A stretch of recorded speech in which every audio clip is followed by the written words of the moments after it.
आदरणीय दर्शकहरू नमस्कार। म हिमेन्द्र विश्वकर्मा। यही वैशाख 11 गतेबाट सञ्चालन हुने भनिएको कक्षा 12 को परीक्षा स्थगित भएको छ र वैशाख 21 गतेबाट सञ्चालन हुने भन्ने कुरा बाहिरिएको छ।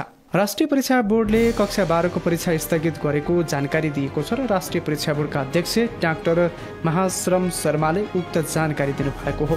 यसअघि आजै बिहान परीक्षा बोर्डले सरकारको सहयोगमा निजामती कर्मचारीलाई प्रयोग गरेर भए पनि 12 को परीक्षा गराउने भन्दै आन्दोलनरत शिक्षकलाई चेतावनी दिएको थियो। निजामती कर्मचारीले कक्षा 12 को परीक्षा आफूहरूले सञ्चालन गर्न नसक्ने बताएपछि सरकार परीक्षा सञ्चालन गर्नबाट पछि हटेको हो।